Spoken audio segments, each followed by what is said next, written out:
Derrek, welcome to the Alternate View. Appreciate you. you taking the time. Today we have Derrek Ransford here from Pathway Capital.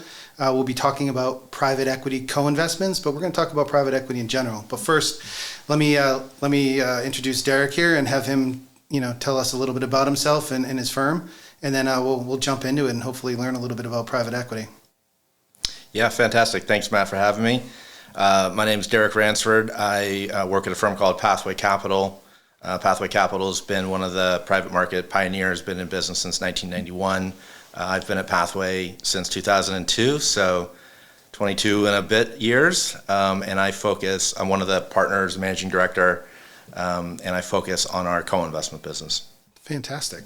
Well, thank you for coming here, and it's a long trek from California to Baltimore, Maryland. So we appreciate you taking the time and showing up in person here. Yeah, talking a little bit about private equity, which is fantastic, and specifically we'll talk a little bit more about co-investment at the end of it. But I feel like that we should talk about just private equity in general, given our audience.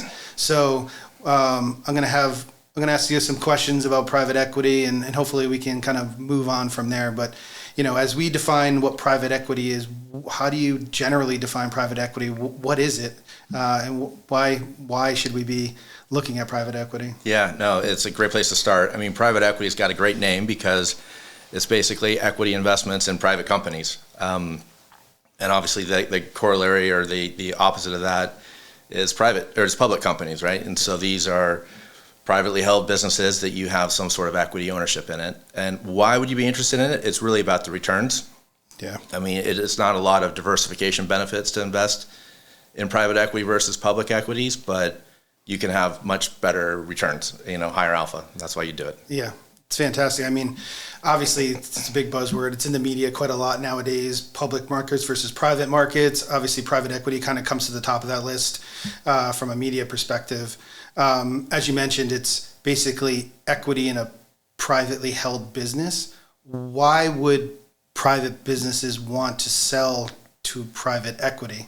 Right? What's the motivation for them? I understand the motivation for investors, right? Obviously you mentioned the returns, but why would a actual, entrepreneur who'd grown a business for a period of time all of a sudden look to, have a financial buyer coming in and buy a piece of their business or all of their business? Yeah, absolutely. I think maybe a good place to start is to think about the different categories of what we would consider private equity. And so I would start on the earliest stage of a business is venture capital. Those are businesses that are just getting going. There's some ideas. They don't have revenue. They may not even have product, and they need some capital to grow. And so the needs therefore, I would put that under the private equity umbrella, still venture capital, and those businesses clearly need that capital to grow, right? And so they're taking some money in and giving up some of their ownership in order to kind of continue to prove out their product or build revenues or whatever stage of growth they're in. If you get kind of more on the mature side of things, they're exactly as you talked about. They're privately held businesses, usually majority owned by somebody. And when you think about what I think is probably most in the media is private equity, we would think of as acquisitions or a buyout strategy, and that is coming in and buying control of the business, majority of the business, so that the person buying it, the private equity firm, can really control the board, implement their strategy. They're not usually operators in the sense that they're going to come in and take CEO roles or CFO roles. They're going to try to supplement and maybe augment the management team, but to help them in order to grow. And then somewhere in the middle is broadly defined as growth equity, growth capital. Yeah. They're a little bit more mature businesses. They may be businesses that frankly need a recapitalization of some level where it's taking some founder out or taking some founder down to amount, or maybe a minority investor, and often those need capital to go to the next level. So if you kind of think about all those different areas, I mean, there's different reasons why they would need capital. We talked about some of them, but if you're the more control-oriented buyout, if you're a business owner, why would you sell? You may not have an obvious heir to give it to or an obvious business partner to take over the business. You may be the time where you want to give up day-to-day control but still have maybe roll some money into the next transaction. You may need to do something that's more strategic. You may want to go out and be acquisitive and buy a competitor or start a new business line, and you need some capital for that. And it's an alternative, I think, to being selling to some strategic investor, which you haven't asked yet, but we can talk a little bit about that. Please. And the strategics have benefits and negatives, positives and negatives, as there's with everything. Strategic may want to do something completely different with your business. It could be your baby. They could want to change headcount or take it in a different direction. There's a lot of pluses and minuses about thinking through selling to a strategic. Yeah. So as you kind of mentioned that, right? Obviously, venture is kind of like pre-revenue. Private equity is typically solid businesses generating some sort of revenue that is looking to do something different, whether acquisition or growth equity, to kind of grow those businesses. So around those kind of scenarios, as we look at the market environment and these type of companies, you have small mom and pop type of businesses, and then you have massive, companies where, they're looking at some billion-dollar checks, right? Like huge. Can we talk a little bit about sizing amongst that and the difference between, obviously, the mom and pop that's looking to transition that has no, heir that wants to take over the business and sell. I get that, right? Yeah. Like I completely, but there's bigger businesses than that too, like generating significant amount of revenue, in the hundreds of millions of dollars and even into the billions of dollars, right? In terms of revenue, that's not really like a transition over. And that's where kind of that private equity market environment takes place.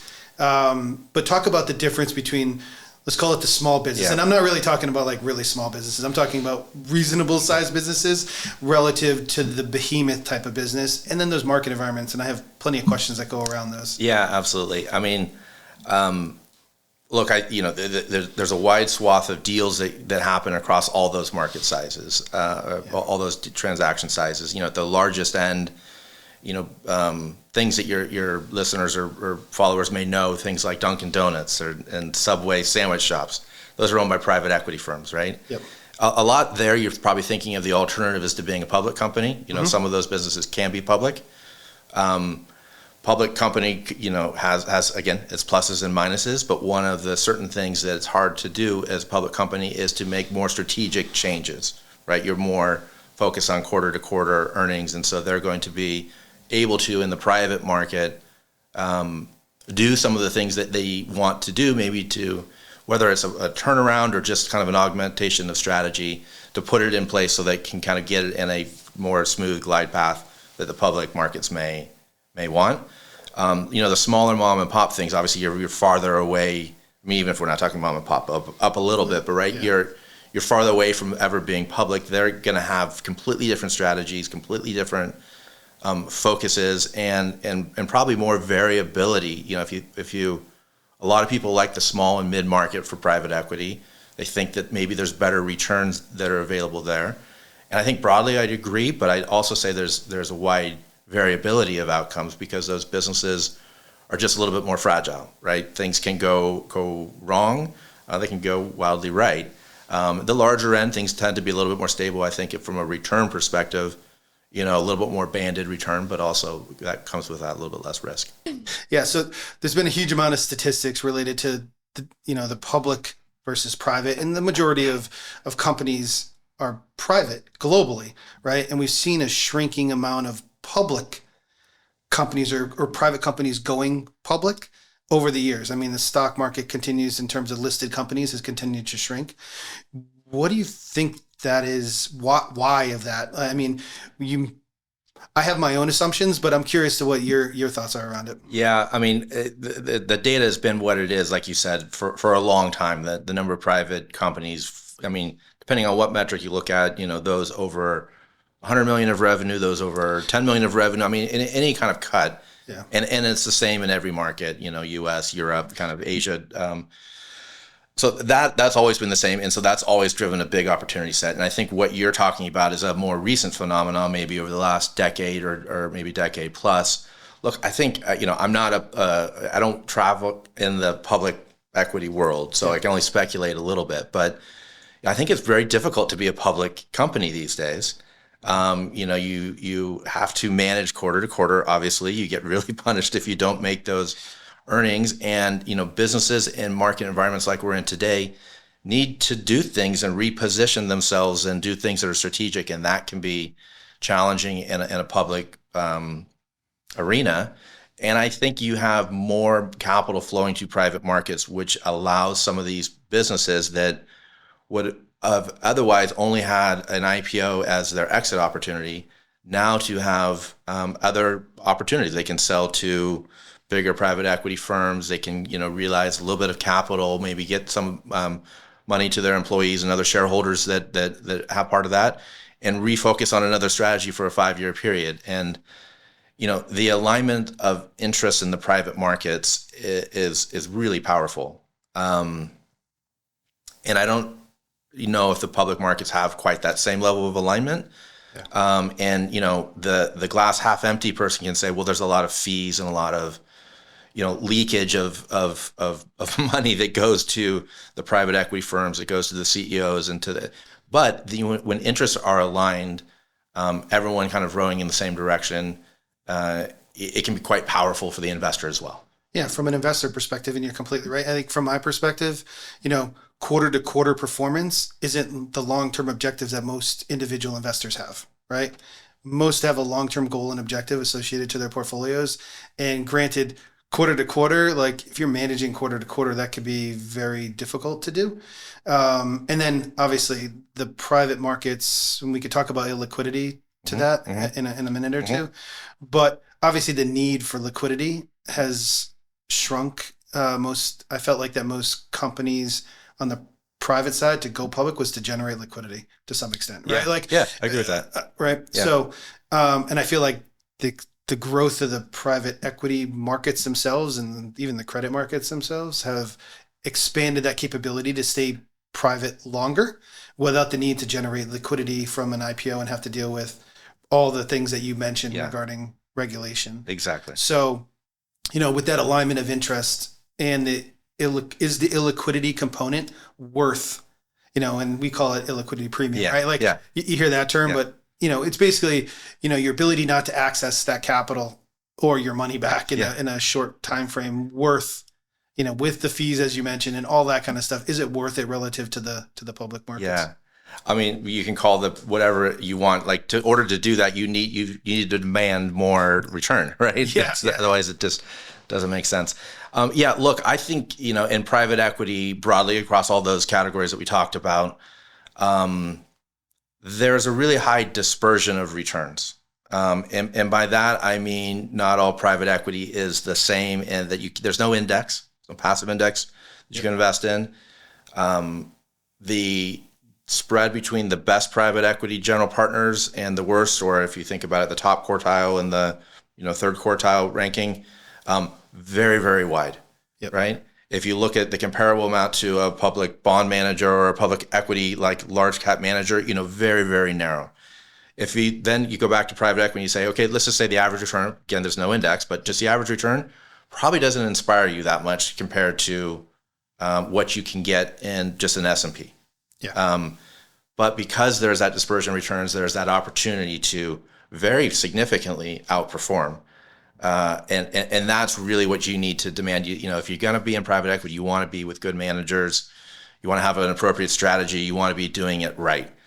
Because as much opportunity as there's on the upside, there's equal opportunity on the downside. You can do it wrong and, underperform public equities. And then obviously you're locking your money up and underperforming. So yes, there's that opportunity to get that. And it's out there, but you got to do it smart. Yeah. And how do you manage that risk? I mean, I have my thoughts around it, but how do you manage that component of, getting the right manager right? Timing to an extent, like no one's timing private equity in general, right? It's a long-term goal and objective relative, and you guys even pace, right, in an appropriate fashion. But what are some of the risk mitigation components that you can do with inside of private equity other than getting the manager right, which is tough in itself? But I mean, this is a little bit of philosophy, but the philosophy that I've just grown up in is to, and I believe in it, is to be a consistent deployer in the asset class. Exactly what you said, not try to time it. You inevitably will get it wrong, partly because when it feels like the right time to put money to work, sometimes money just doesn't go into the ground right away. In private equity, it takes some time if you're investing in a manager for them to then go out over a couple year period and find investments and then invest and then hold them for 5 years and then exit them. It's just no one has that kind of crystal ball. Yeah. So we believe and preach, very consistent deployment of capital. Why would you do it? Obviously, the returns. That's why you want to do it. You probably don't want to put all your eggs in one basket at the same time. So I think at the portfolio level, and this is where your expertise is with your clients, is building diversified portfolios and considering what other needs investors have and what are the right levels for each individual investor to be investing in private equity. But it's getting the manager right. It's time diversification, and then I think other levels of diversification. So while small and middle market are interesting, there are interesting things in larger ends of the market. So you want to be open to a variety of things.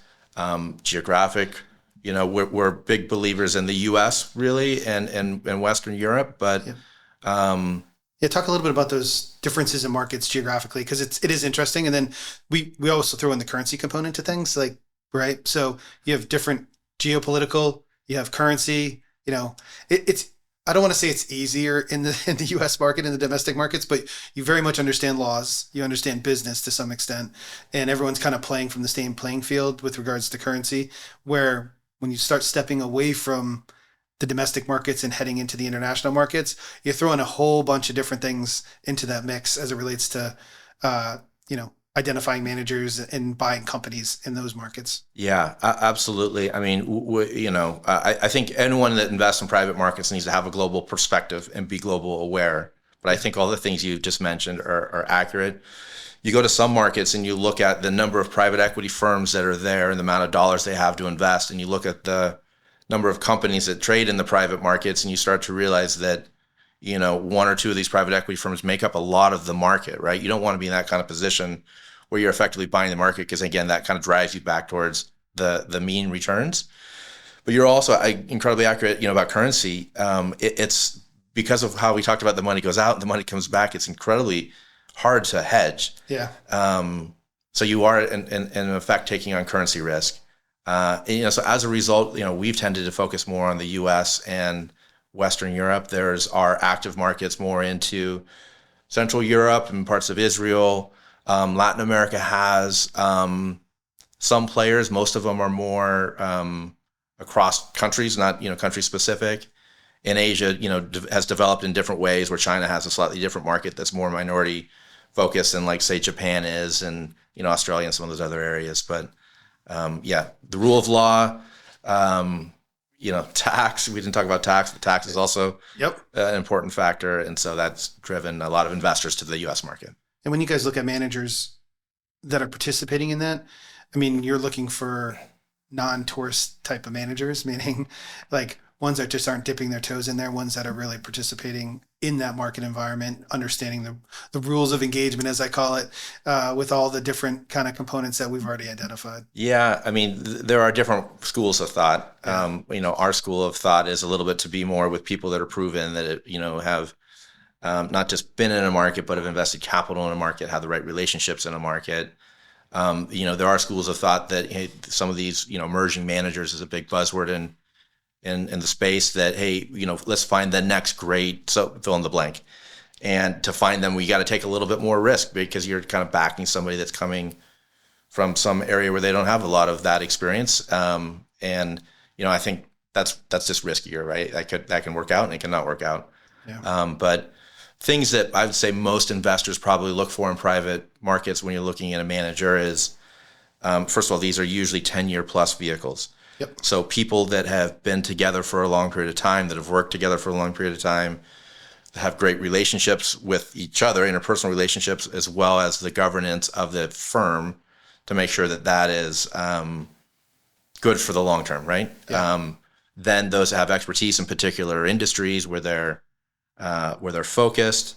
We can talk a little bit about kind of how the transition from more generalist to more industry focused, if you'd like, in a bit. Yeah. But those that have industry expertise, those that have great contacts, like something that feels more repeatable. Mm-hmm. Yeah, you always want more repeatable and be able to execute what their strategy and philosophy might necessarily be in that environment per se. I'm going to move on to just a little bit more on the educational side of things, because we're big educators here, as I know you guys are as well. Like we want to make sure that our clients and folks that are investing in private markets understand the differences associated between private market environments and public market environments as best as they necessarily could. You pointed out a couple things with regards to duration or how the length of some of these investments are in 10 years. But I want to start at the beginning a little bit. And, we throw out the term J curve. Can you explain that a little bit for folks? And then, 10 years is the full length. It's 10 years usually with 2 1-year extensions, right? So it's almost 12 years in most situations on an average basis. But people see 12 years or 10 years and they kind of freak out over it, being like, oh my God, that's an enormous amount of time. But the cycle is very different. So can you explain a little bit about the front end of it, which the J curve, which I think is very important for people? Yeah. And then that middle portion of it, of what really takes place in terms of investment period and harvest and like where that timing comes into play. Because I think that's a misconception amongst people is like, oh my God, 10 years with 2 1-year extensions, that's 12 years, I'm going to be dead. Like, that's not the case. It's a very different experience that you receive throughout that. So I think it's important to kind of educate around that to make sure you understand. And now it's all different, right? Like people have different ways of doing things, but on average, like from an educational perspective, what should people think about? Yeah. And I'll add in there to try to talk about a little bit of a slight misnomer is that, let's use a round number of $100 million, right? Sure. If you commit $100 million to a private equity strategy, you are never going to have $100 million fully invested.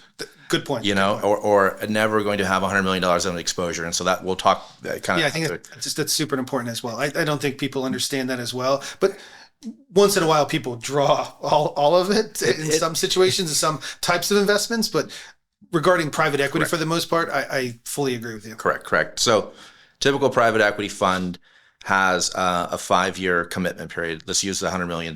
So $100 million, the general partner will say, we're going to go out and try to find investments over this next 5-year period.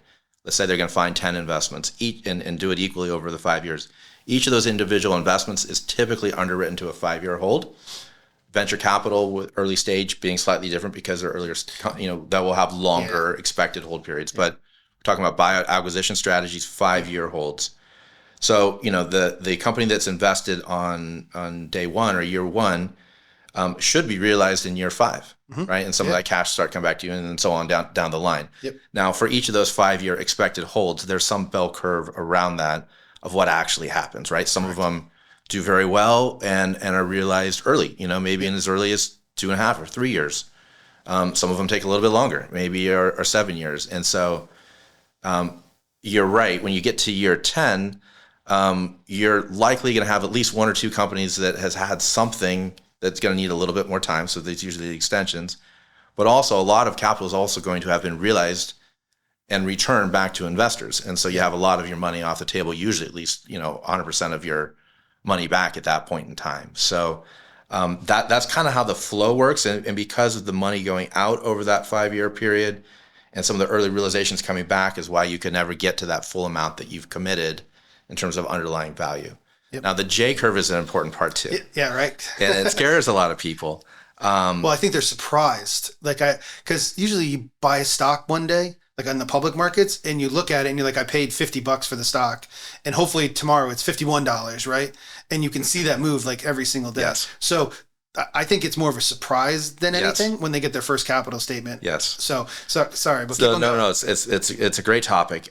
So let's stick with that $100 million commitment. Most private equity funds charge fees on committed capital, not on invested capital. Yep. Some invested capital, but most on committed capital. So if you invest $100 million, let's say you're paying a 1.5% fee. You're paying that on day one, even though not many dollars have been invested. Yep. Right. And then your $100 million is going in, let's just say evenly over a 5-year period. That fee has a disproportionate impact on the actual dollars you have invested in the early years. Right. So it's still 1.5%, but it looks a lot bigger than 1.5% because it's off of a fairly small capital base. So it's also important for listeners and followers to know that, yes, you do have a J curve, and some of those IRRs or return, look a little bit scary because they've gone down quite a bit. But it's usually off of a fairly small capital base. Usually not that much has gone in. Yep. And then there are other strategies and within private equity and other mitigations to help mitigate the J curve. And so if that's important to people, which it is, can be, you can have a multi-pronged strategy to help alleviate that a little bit. That is a fantastic transition to talk about co-investments as well. So I want to talk a little bit about co-investments. I think it's by far one of the best ways to access private equity in my mind, if you can find the right manager and have the right access.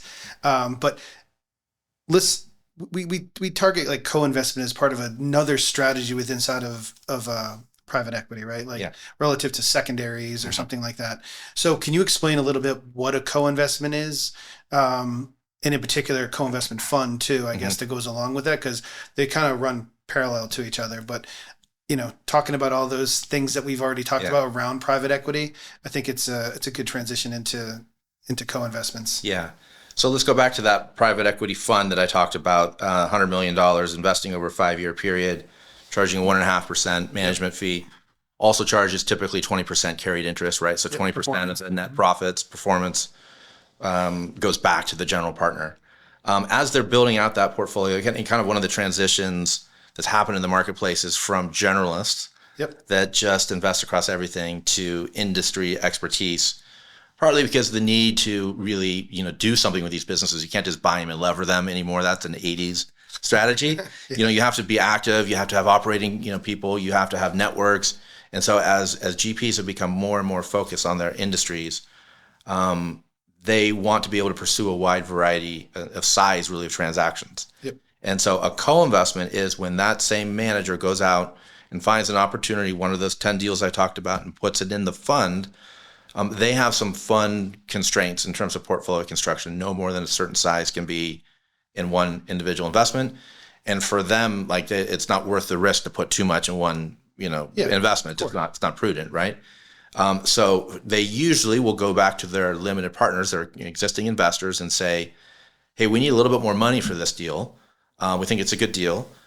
We will let you take a piece of it, and we're not going to charge you that management fee, that 1.5% management fee.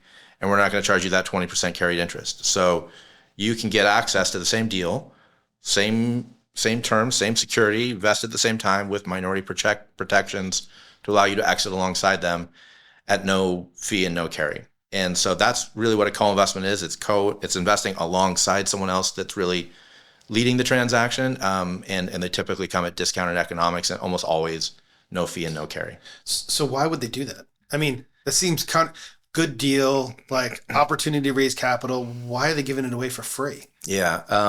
Right. It's always you always have to look at the other side of the coin. Yeah. Like, why are these guys giving the good deals away for free where they could actually generate additional revenue? Yeah. I mean, we kind of joke at my firm that, general partners are usually focused on two things. It's money and it's money, and so they want to make the most money. So why would they give something away for free? Great question.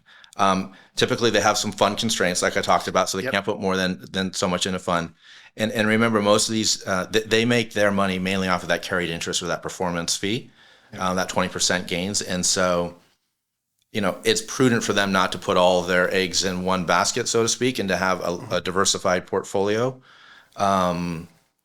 so that they can ensure that they're going to make, that 20% carry on everything. They're not usually trying to swing for the fences. Yep. Now, the other thing is if you put, let's say 30, 40% of a fund in one deal, you have the risk of not making money on that fund. But if that deal doesn't do well, it's a double whammy that people are probably not going to want to invest in the next fund if you've got this massive deal that's done really bad. Correct. And so we generally find, I think the market generally finds, co-investments are those types of situations where they just need a little bit more money. They've got some expertise in an industry. They've been able to secure an interesting opportunity.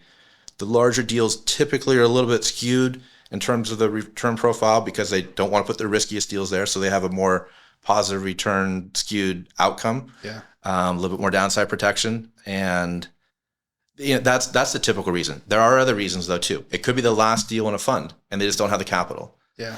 It could be an existing company that they've done and they want to do a massive add-on acquisition. We're actually, well, I shouldn't talk too much about us, but there are situations out there where for regulatory reasons that a private equity firm may not be able to own more than a certain percentage. Accounting firms is an example. You can't own more than 50%, right? But so you may need to bring in some strategic partners, Got it. or co-investors to help kind of bridge that gap. So there are multiple reasons, but that's the main one is they just can't put it in the fund. So more diversification. I always say control, right? They want to control the transaction and don't want other parties involved in it. Yeah, that's better said. Right? Yeah. But there's a lot of benefits to co-investments. I mean, doing a single co-investment is a lot of risk. It's a single company, right? You're basically investing in one single company. So as a co-investment fund, what are some of those benefits that you get from investing in, obviously the fee component, which you described, no fee, no management fee, no carry, is fantastic, right? So you mitigate some of the J curve that we were talking about before. Correct. But also the return component is pretty interesting. But then, talk a little bit more about like the difference between, one single co-investment, because once in a while you'll see that, but relative to having a diversified portfolio. Yeah, I mean, if you're ultimately going to be able to find these investments, just like one of the general partners, you want to build some level of diversification, and there's variety of ways to think about what's the appropriate number of investments to put into a fund to make sure it's appropriately diversified. Certainly, you don't want 100 because that any individual deal is not going to really impact things, and certainly you don't want 2 or 3, right? So it's somewhere in the middle. And it's diversification. I mean, I think a lot of people will think about it as, if you can get a variety of these direct investments, these co-investments with no fee and no carry, and build it up over the same kind of time period, maybe a little bit shorter, 3 to 5 year type of time period, and the same kind of number of companies as a buyout fund would normally do, you start to replicate the same kind of exposure that you would get by investing in a private equity fund. You take away a little bit of the risk because you're not investing in one manager. So if a senior person leaves or something like that, you don't have that same idiosyncratic risk of a firm. But if everything's at no fee and no carry, your expected return is significantly higher.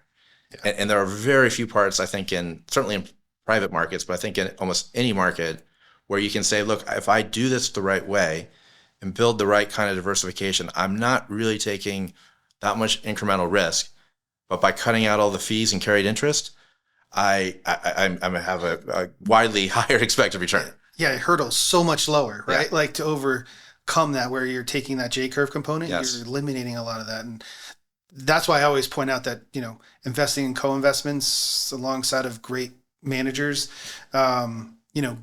sets the bar much lower from a fee perspective, but your outcomes can be like so much better relative to what your traditional drawdown primary fund component is. That's absolutely right. And the other thing is most co-investment funds charge fees on invested capital. Correct. Versus committed capital. So that has a huge impact on just the total fees you're paying, but certainly on the J curve. Yeah. So one thing you pointed out as well is that most of the time that you're getting those general partners offering co-investments to their limited partners, how important is it to be an investor in their primary fund? Because we see co-investment opportunities all over the place. But to you guys, I mean, I know what the answer is a little bit, but I want you to kind of talk about it. But what do you think the importance is of being a primary provider of capital relative to being a co-investor? Yeah. I personally think it's very high. It's very, very important, but I'll try to talk from a market perspective. There's a concept called selection bias, which is maybe known to your followers and listeners, is that's essentially I'm getting the least attractive deals, yes, right? And I think that it exists in the market, right? And then it's how do you mitigate that, right? You want to be the person that gets the first call or the second call. Obviously, the punchline, you don't want to be the person that gets the 10th call or the 100th call after everyone else has passed, right? Yep. And so, I generally think finding the right alignment of interest with that person that's providing you, what is the reason that they're providing you that opportunity? Yes. And so if you are an investor in their fund, that coming back to full circle what we talked about before, why does a GP do it? It's because they also want to curry some favor, right? They want you to invest in their next fund. And so by being an investor, being aligned with them already, and being a provider of capital to funds is, I think, critically important to eliminating or at least greatly reducing that selection bias. Not to say that you can't find deals that you're the 10th call or 100th call that are interesting, or good, but it's a lot harder. And then I think the other thing too is these are minority investments as a co-investor. So you are relying on that general partner to execute the strategy and frankly run the company from a governance at the board level and dictate the outcome. And if you don't believe in the person that's ultimately in control of that, and one way to say that is you haven't invested in that firm or behind those people, then you're kind of leaving it up to somebody that you may not believe in as much, and that's obviously a riskier strategy. Yeah, I think you said it best before, when managers think of two things, money and money, in that they get full fees coming into their primary funds, that they do not want to jeopardize that, and they actually want to make you happier relative to providing you that no fee, no carry co-investment to be a next participant in fund 10 or whatever number it might necessarily be. Absolutely, and I mean, we talked about just investing in a fund. It's obviously better if you invest more dollars in that fund. Correct. And you're a bigger, more important investor for them. Obviously, that is gonna help things. Yeah, that goes a long way for folks like that. So, so co-investments, obviously, fantastic opportunity if you have the right relationships with the right general partners and you're a primary fund provider of capital to them. So I'm going to stray a little bit farther and say, let's talk a little bit about just market opportunities in that space. Amongst that, like, what are you seeing from an opportunity set in private equity, given the market environment we are in today? I mean, unique market environment. I mean, not that we don't have a unique market environment all the time, but just in general, we've seen an expansion in the private side of the world, both on the credit side and potentially on the equity side. We've seen valuations move. We're starting to get some volatility in the equity markets as well on the public side. So curious to, you guys talk to a lot of different private equity fund managers and are evaluating a lot of co-investment opportunities. What do you guys see as like opportunity set amongst, the globe, the world, geographically, sector-wise? Like what seems to be compelling to you guys in some of the private equity firms that you guys are dealing with? Yeah. I'll talk a little bit about market maybe in general first, and then kind of talk about the co-investment market and the environment there. There's a couple of slides that we provided. Maybe I can show the second one in the group, which talks about really private market valuations compared to public market valuations, and also private market performance compared to public market performance in terms of EBITDA and revenue growth, right? Fundamental performance. And so, look, we'll start again. We don't believe in market timing. We think, I think as an investor, I think most pundits will say like it's good to continually invest in the market. But if you look at where we sit today, the difference, and this is a little bit dated, this is the end of the first quarter, but on the left-hand side, you can see a chart that shows public market valuations in terms of enterprise value to EBITDA at about 15 times, and a trend that has been moving higher over the last 3 or 4 years. And private market valuations at just above 10 times, 10 and a half times, and a trend that's been moving down over the last couple of years. And then you contrast that with the right-hand side of the operating performance of businesses. Typically, private market companies are growing faster, in this data set, almost twice as much as the S&P. And look, that kind of always exists. That kind of helps to compensate for the liquidity premium, like you'd expect that. But that does ebb and flow over time. And this is, I don't know, this is never a flow, but this is a good time, right? From that perspective. And then I think, you think about kind of investing in vintage years is a common thing in private equity. And you try to think about everything in the same kind of, it's usually calendar year of when something started, right? Because they're all investing over the same market environment, even if it's a couple year period. And the data shows, and this is on our third slide, that in times of turbulence, in times, a recession or just after a recession, that the absolute return as well as the relative return of private equity to public equity is greater for those vintage years that are during a recession and right after recession. So said another way, and it kind of makes sense intuitively, that like if there's turbulence in the market, if there's, debt markets are tricky, maybe there's some forced sellers for some reason or another, there's pretty good opportunities to be had. There may not be as much volume that's transacting, but there's good opportunities to be had. And so we think we're in that kind of market environment, right? Where no one really knows exactly where we're going. Yeah. Looks like interest rates are going to be coming down. That's going to be generally beneficial for private equity investors. But they're also working through some operational noise, as it's been difficult quarters to go through. So that's kind of what we see. I think macro, within particular industries, I think it varies, and we can talk an hour about that. So I'll kind of maybe leave it at that. Okay. From the co-investment perspective, it's a difficult fundraising market for general partners because a lot of the, what we've talked about, it's a little bit of turbulent market. As a result of some of that turbulence, there has not been a lot of exits. Yep. So GPs haven't been able to exit the deals from their older funds, which they frankly need to show performance on those older funds to help them raise their current fund. Completely. Right. And you have this concept of a denominator effect that you've invested. A lot of investors have invested in private equity expecting for there to be those distributions. And if they haven't come, their market value of their private equity portfolio relative to other things has swelled. And so they look overweight private equity, right? And so that has this compounding effect of then not wanting to invest in these private equity funds that are currently raising money. That's a normal cycle dynamic that happens all the time through cycles. But what it means from a co-investment perspective is that these GPs and their funds are having to elongate their investment periods, right? They can't just invest really quickly because they can't just raise their next fund. That's not a guarantee. So they're investing usually smaller amounts, invested over time, but they still want to do the deals that they are interested in. And so that means needing to find partners to bring in for co-investment to help kind of make up that equity gap. So it looks like a great opportunity for co-investment opportunities since the capital is not there. The demand for dollars is there and the opportunity set seems to be there, but the dollars open up opportunity for folks like yourselves who have co-investment opportunities and can supply those dollars. It absolutely is. But I would say in a market backdrop where there is less deal activity, right? So we found, and I think this is a market dynamic, not just a pathway dynamic, that, certainly over the broader part of this year, from kind of March on, deal activity has picked up quite a bit. Co-investment activity has picked up.